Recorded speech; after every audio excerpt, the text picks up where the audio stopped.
Welcome to Conversations with Sarah. I'm Sarah Reddan of SRTT. I'm joined by Egwin from Beyond Systems. Welcome, Egwin. Thank you so much for joining me.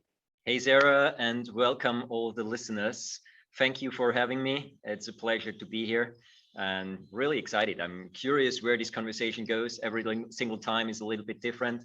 So yeah, let's see where it takes us today and what we are going to discuss. I'm curious. Brilliant. Thank you. I'm excited to hear. I know you've got quite a lot of knowledge to share with us. You've got a multidisciplinary approach to the work that you do. So there's lots of theories and lots of different ways of working with people that come into the work that you do.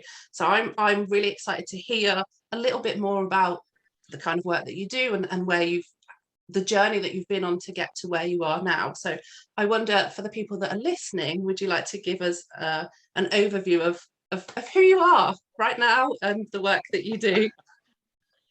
Yeah, let's try to keep it concise. So I was born and raised in Austria, which is sort of this small country in the middle of Europe.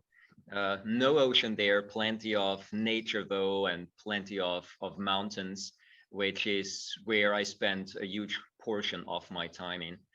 And I guess it's part of that interconnectedness with nature that also sparked some of the things that I have been doing from there onward. What's unusual in my journey is that I started out extremely early. So I became interested in Qigong, in meditation, in mindfulness practices, and in basically expanding one's consciousness, and also physical abilities and Shaolin Kung Fu quite early at the age of 8. I was not pressured into it. No one in my family was connected to any of those things at all. It was literally something I saw. Then there was a presentation of some Shaolin monks. It was the first time Shaolin monks were out of China back then. And I was intrigued by that. And I was like, okay, cool. That's a starting point for me. Let's dive into this and then see where the journey takes me, basically. Read a lot of books down that line. Many of my teachers in school didn't like that, of course, because they would rather have me read Shakespeare or stuff like that, but I wasn't interested in that much. I was more interested in all things like quantum mechanics or biology and anatomy and spiritual practices, Taoism, Buddhism, Hinduism, and so on and so on. And yeah, and then my journey progressed through meditation. I started regular Qigong practice. Regular meaning literally every single day, by the age of 11, and before that on and off already. And then a couple of other systems joined the ranks. Like my mother started with applied kinesiology to work on her tinnitus and her Meniere syndrome and stuff like that.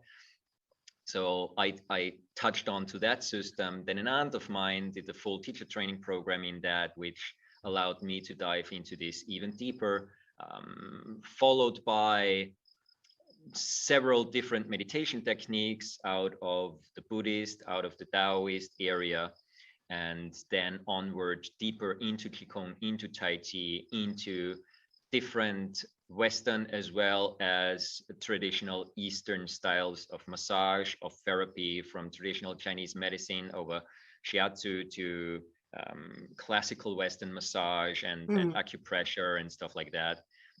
Eventually, I started to study Western medicine.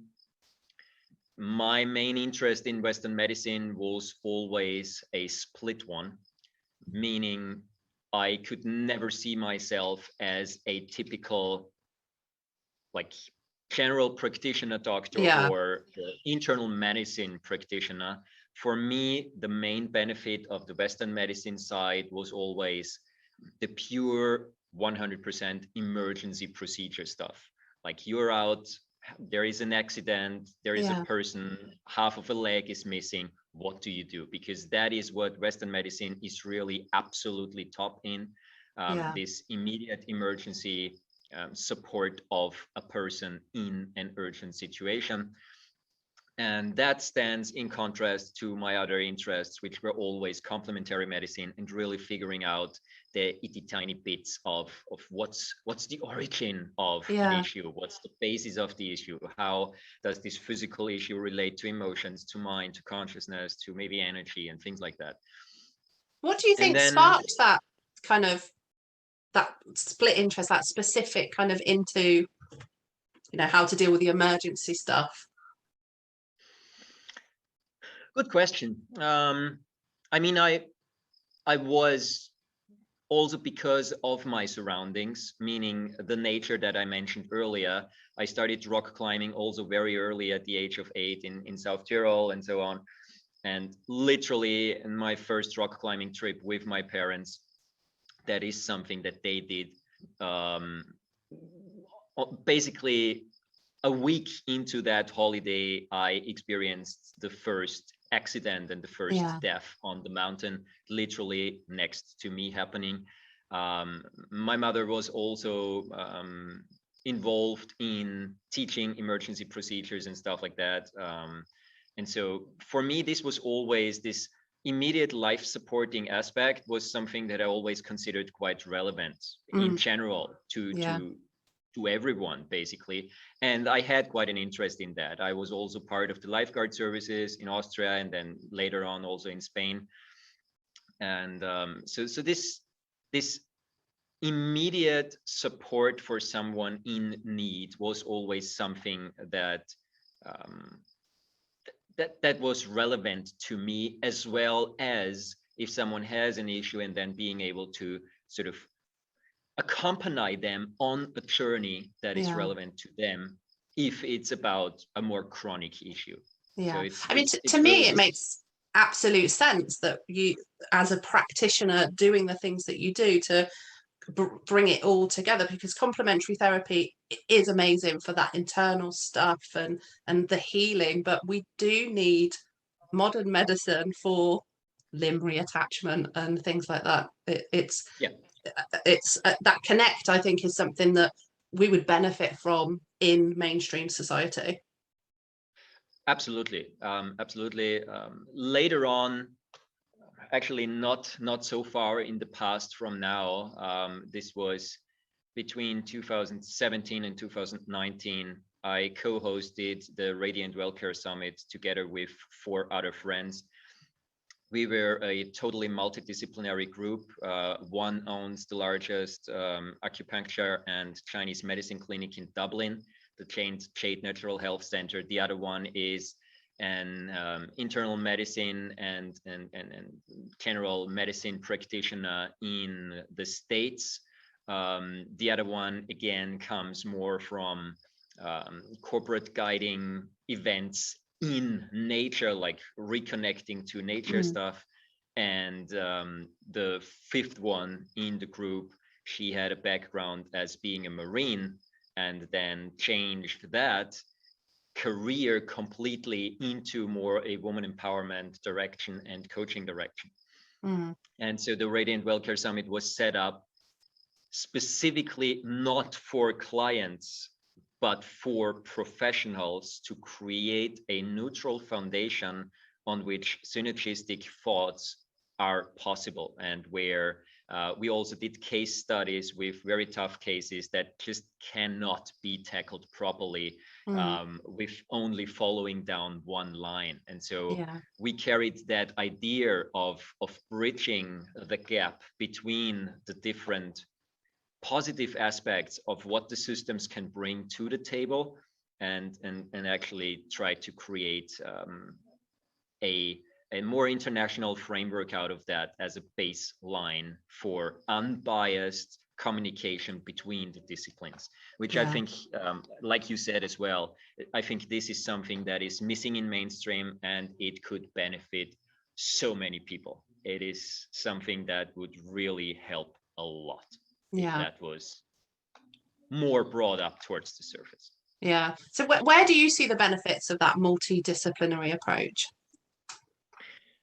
I mean, first of all, I see it in myself, right? I mean, eventually now more than 30 years down the line. So I turned 40 in 2 months. I can see I practiced so many different systems.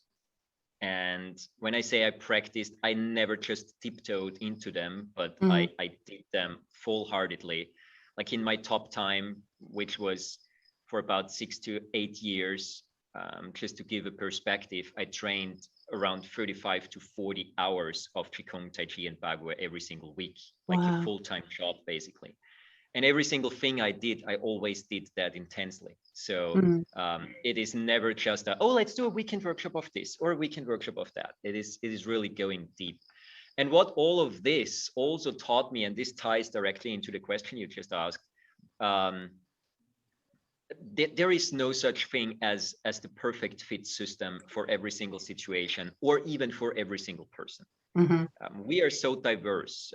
Issues that pop up, they are so diverse because every single one of us, even if we live next door to each other, we have totally different experiences. We live totally different lives. We have a totally different story, a totally different body, a totally different way of interacting, totally different tools personally available at that given time that we can access in order to improve whatever situation.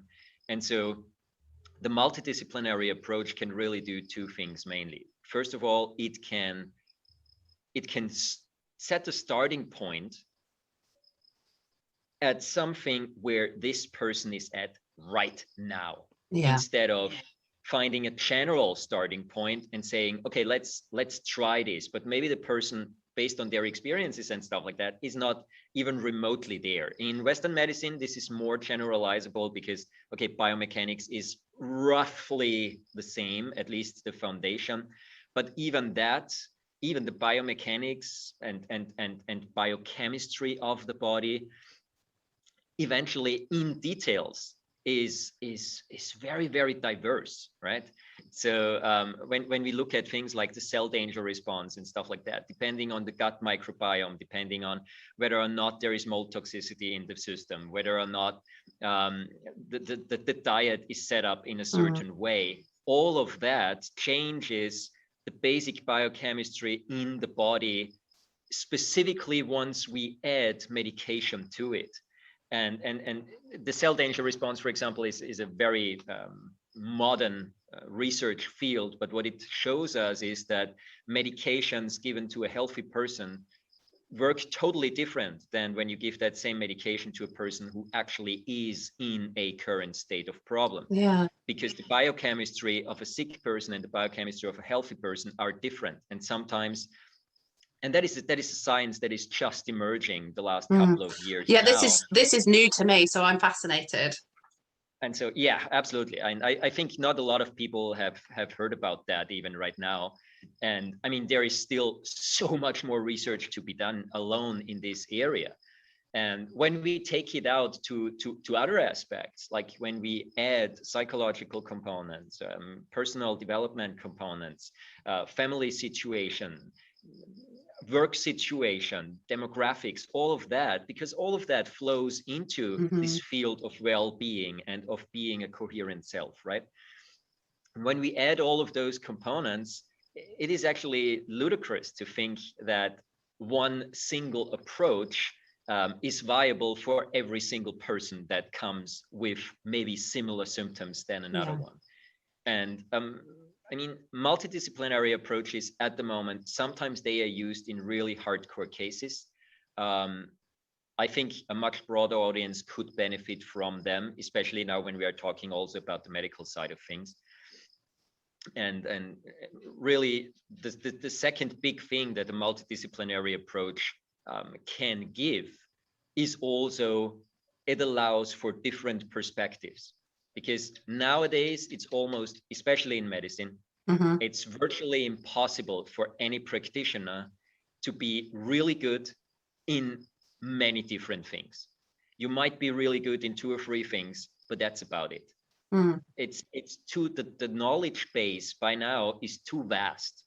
There needs to be communication between different people, between differently schooled and educated people. And I think this is also at the same time the biggest challenge we face at the moment. This, how can you get a professional to honestly say, okay, at that point, I need a second opinion from someone who is not out of my field totally, who can bring something to the table that I might not even have heard of yet, because we are stuck. I can help again once I know a little bit more, maybe, but at this point, I'm stuck.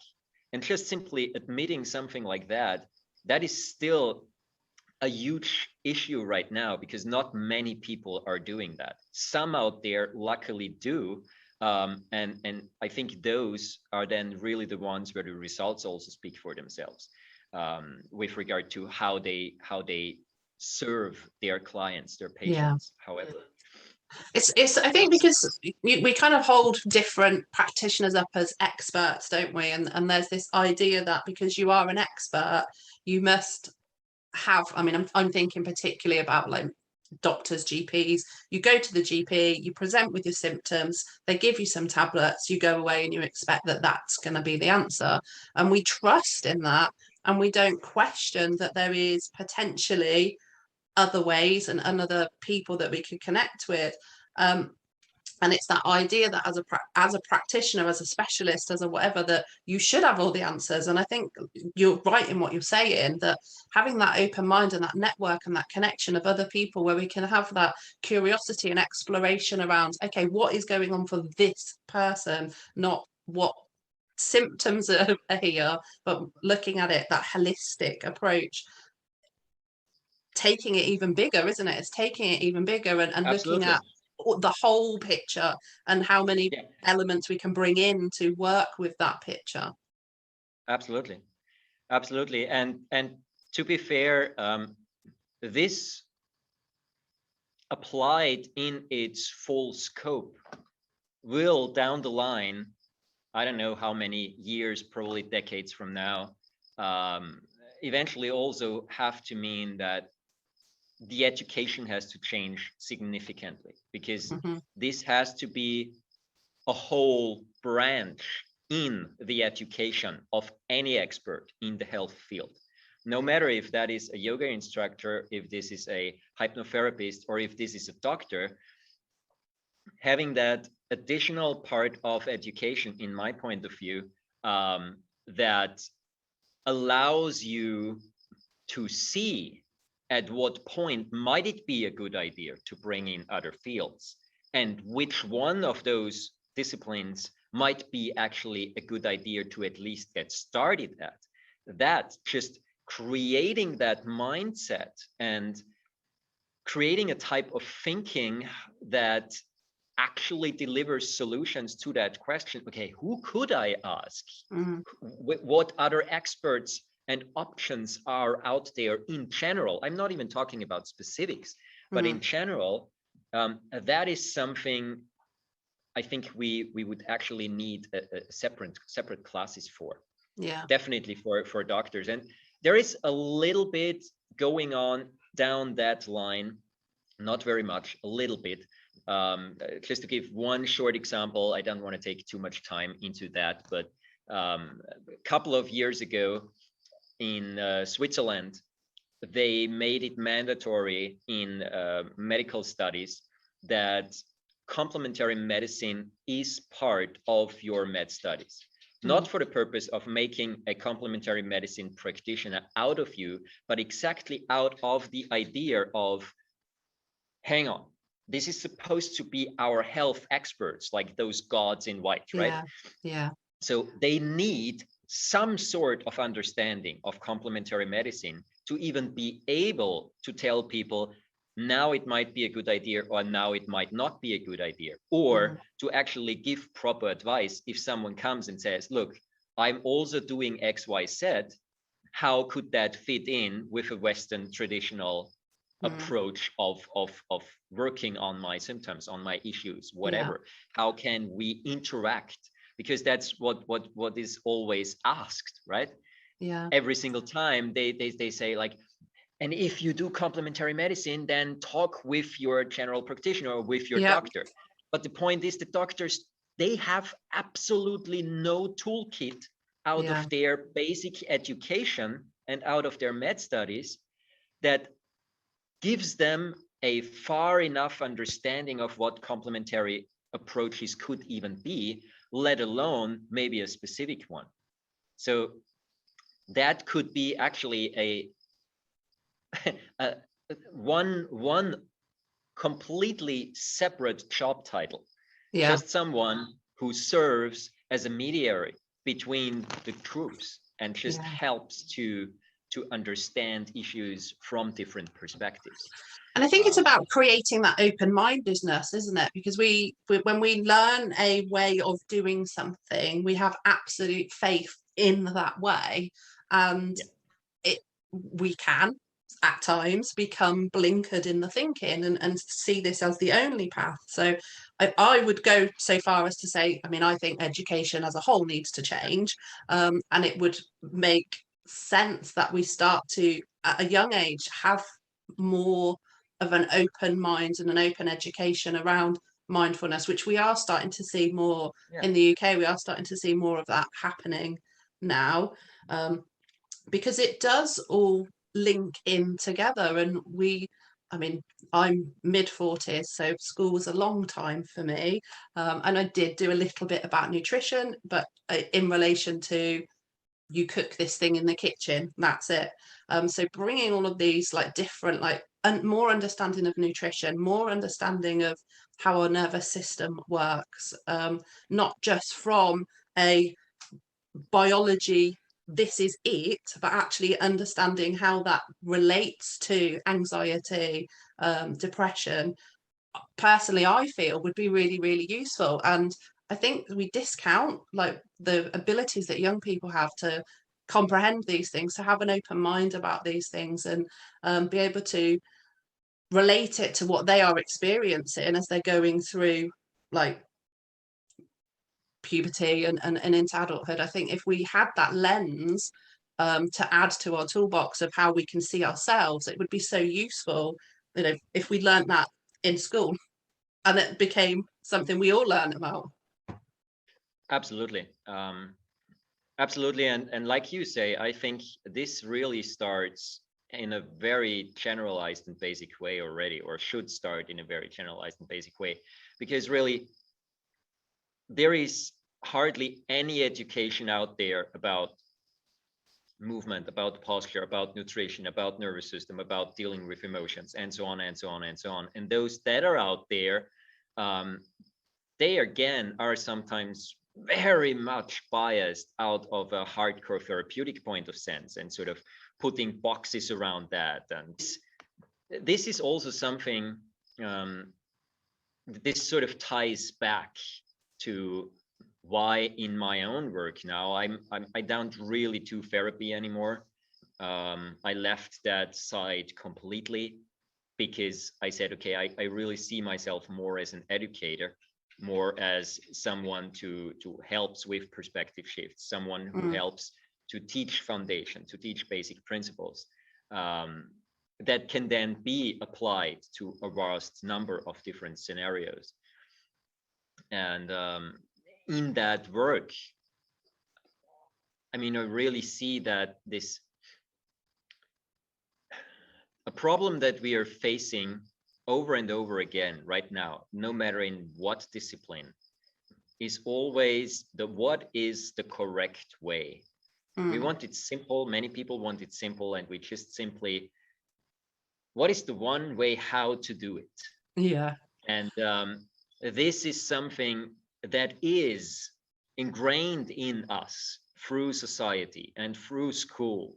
And the tests in school, they're all designed to teach exactly down that line. And so I'm 100% on board with what you said earlier, that the whole education system would do good in changing also its approach on what we teach, as well as how we teach it, and how we quote unquote test for it. Yeah. Because this idea of curiosity, this idea of approaching things with an open mind, not having all the answers, that is also an empowering one, because that is the part where you see you are not completely exposed to a situation you have no control over, but you are very much so participant in that situation. And if that situation, quote unquote, is your own life, then yes, you have powerful possibilities that, especially nowadays, literally rest very, very shallow underneath the fingertips. Whether that is learning to move a little bit better, or better nutrition, like you said, or learning more about mindfulness and how to use that in order to balance emotional states and things like that.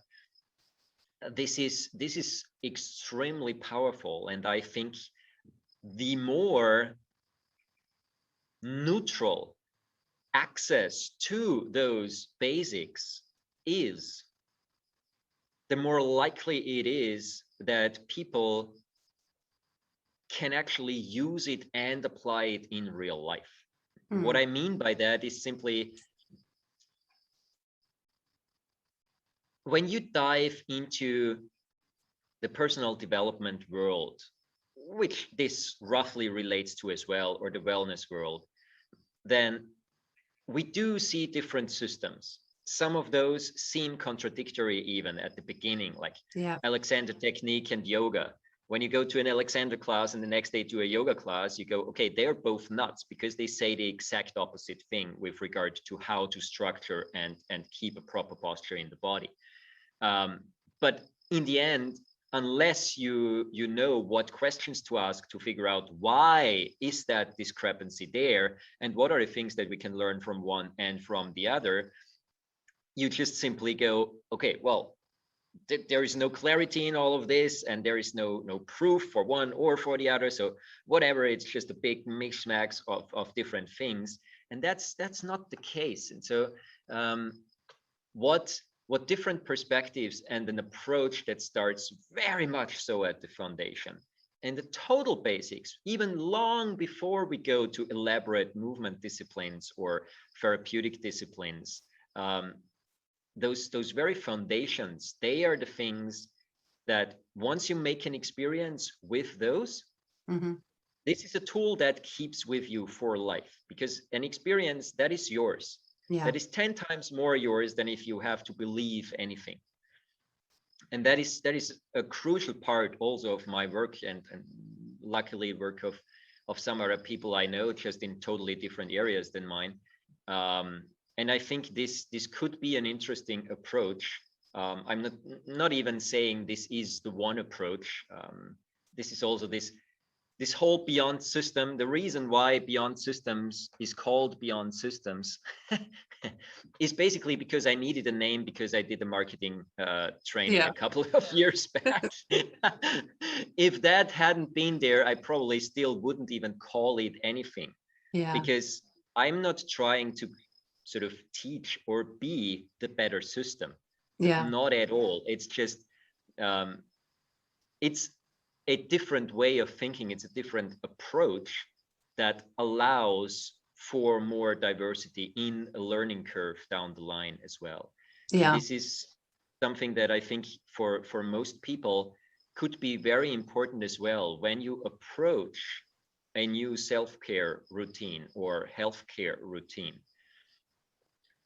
When you decide to go to a yoga class or a meditation class or whatever it might be, then approach it with this openness and with this curiosity, not so much with the idea of this is what outcome I need from it, not even as much as going and saying, okay, this is what I expect from it. Just going there and saying, okay, let's give it a go for 2-3 weeks or for a month, and let's see what it does for myself. And this observational capacity, training one's observational capacity of experiences, this is, I think, one of the most important and first steps.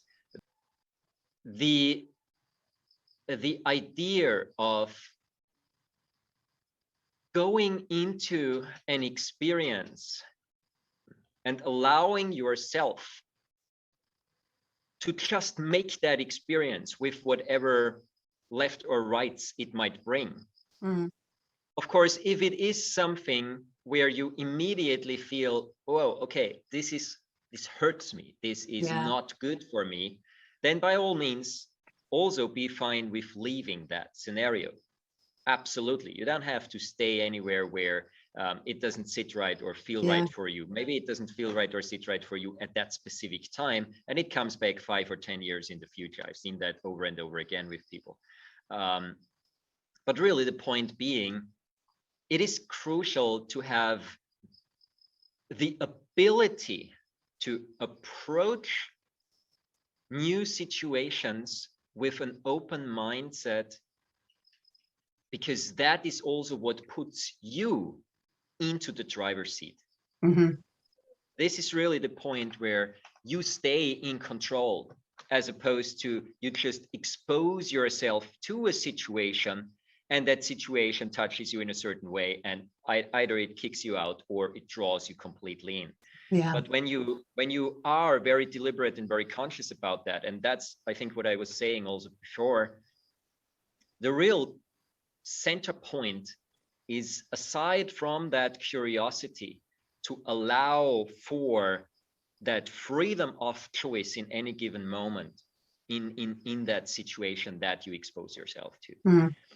And that in itself is probably the most important starting point to restart a practice that is more self-centered, but in a positive sense. Yeah. That is less so driven by, you have to do this, this is the best thing you can do, and more so experience-based.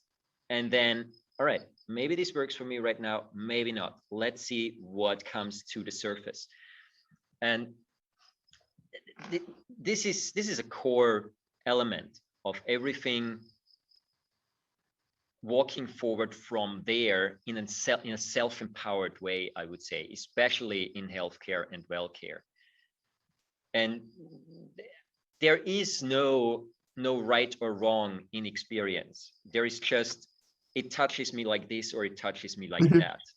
I mean, I'm nodding because I completely agree with everything you're saying, and that's at the foundation of the work that I do. It's very much encouraging people to tap into themselves, their own needs, their own knowing, their own understanding, their own experience, and kind of having that curiosity and being really sort of connected to what works for you.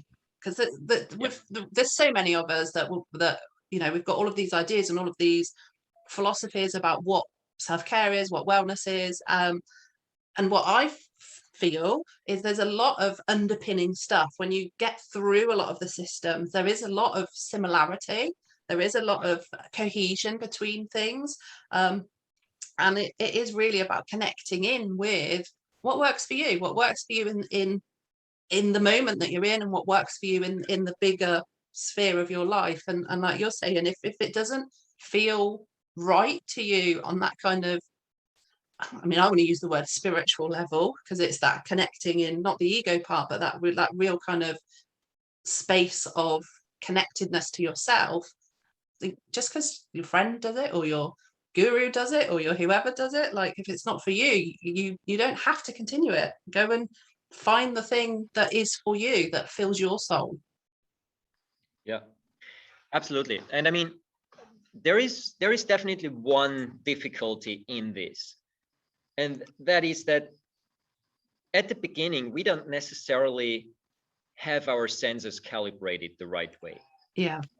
But still, we need to find a starting point that works for us. We find a starting point that works for us, then chances are that our sensors will calibrate over time. Yeah. And that is what I mentioned earlier. Then it might bring us back 5 or 10 years down the line to another thing that we tried already. And now we are at a point where we can actually do something with it, where we can actually apply it. One thing that I've seen over and over again is sometimes this stigmatization and this idea of a fixed framework of, this is personal development or this is spiritual development, like you mentioned earlier as well. And that whenever there is this one fixed idea about it, it becomes very challenging and difficult to fit anything in there that actually has to do with your own experience. Yeah. Yet the first step in all of this really has to be, I think, finding enough foundation, creating enough foundation in yourself that you are stable enough to be able to say yes or no, or maybe, Yeah. and that you are actually capable of approaching something with not knowing and with curiosity and with leaving the outcome open. Mm-hmm. And even in every single practice that you do, the more you just focus on the practice as opposed to the outcome that comes out of it, the more effect you will have eventually. Doesn't matter if this is something physical or something mental or emotional. And so, rich topic, very rich topic. Yeah, very. and I am noticing that we are coming to the end of time. So I wonder if we can kind of quickly, because you've talked around sort of your philosophies and the stuff that you do, but what, if you can concisely, what is Beyond Systems? What is the Beyond Systems approach? In a nutshell, Beyond Systems is a multidisciplinary approach to movement and personal development. To put that a little bit more precise, multidisciplinary approach, not in the typical sense of just using something from this system and using something from that system and then from the third, not in the sense of that, but more in the sense of, I think you mentioned it a couple of sentences ago, where you were talking about sort of those underlying red threads that are sometimes findable in different systems. And Beyond Systems is really more about that. Beyond Systems is about facilitating experiences and through that teaching fundamental principles that you can find in many, many different systems, woven into their philosophy, their intricacies, but presented in a much more simplified way, also for the mind and for the nervous system in a much more simplified way, so that eventually those basic things can be applied more or less automatically in whatever discipline or system you jump into. And it's really, I always bring that analogy, instead of sort of jumping between systems, it's really understanding what they are made out of. Say the water an iceberg is made out of, and teaching someone about that, teaching someone about the possibilities, the basic possibilities that rest within us in a totally open sense with regard to religion or philosophy or things like that, but really basic, very foundational, very experiential, without any fancy namings or anything like that. Of course, we create a certain language to be able to talk with each other in a course, but not for the purpose of saying, this is the one way you have to think, and this is the one right definition. There is no right definition in that. It is only a way of teaching the body, the mind, consciousness, energy, emotions, how to interact and how to work with each other in the most optimized way, that can then be applied to literally almost anything. A friend of mine, maybe last sentence to that, when I did a presentation a couple of years ago, he was like, oh wow, this is so elaborate, but then at the same time it is not. But it sounds so far out and so highly sophisticated for most people. But in reality, this is more the foundation that should be talked about in teacher trainings, but isn't. And to a certain degree, I'd say I do agree with that. I think this is part of what I do. I try to fill in the blanks in methods and in systems. That's typically the people that I work with. I sometimes do work with people who have absolutely no clue of anything, of any of those methods. But the majority of people, they do have some experience in other disciplines. And so I try to fill in the blanks between an elaborate system and the foundation Yeah, that they carry perfect. within themselves. And Yeah, that's basically thank what you. I do. And Um, where and people, I'll put your links in the show notes, so that people who have listened and are interested in finding out more can connect with you and find your stuff and see what resonates for them. So thanks a lot. I'm going to bring it to a close now, if that's okay. I've really enjoyed listening to you. It's been great to sort of learn some of the things that I'd not heard about before. So I'm going to be making notes when I listen back through for places for me to explore. Is there anything that you want to leave people listening with today? Really say, just allow yourself curiosity. We use that word quite a lot. Allow yourself curiosity. Allow yourself not to know every single step of the way whether or not it's the right one, and allow yourself to explore. And most importantly, understand that the body and your mind and your emotions, they are so tightly linked with each other. And just a little bit of deliberate and conscious interaction, mindful interaction with the body, can change so much. And it does not require highly elaborate systems in order to achieve that. And Yeah. this is the simplest thing that every single one can do, even just something like being mindful of the water running over your skin in the shower or something like that. It Yeah. starts with those little things. It does not need 5 hours a day and becoming a monk Yeah. to really improve your life. Yeah. One of the reasons I was really interested in speaking to you is because your philosophies really resonate with mine and the way I look at all of this stuff. So it's always really interesting to kind of have these conversations where I'm hearing from someone else who has got other information to add into the stuff that I know. So thank you so much for coming and sharing all of your knowledge and your experience with us today. Thank you so much. Thanks a lot for having me. Have a wonderful time. And also for you listeners, enjoy and have a great day. Thanks a lot, Sarah. Thank you to those that have listened. I hope that you've enjoyed today's episode. To find out more about me and my guest, to give us some feedback or suggestions, visit srtt.co.uk. I'll be back next Wednesday with a new guest. Until then, stay curious and be kind to yourself.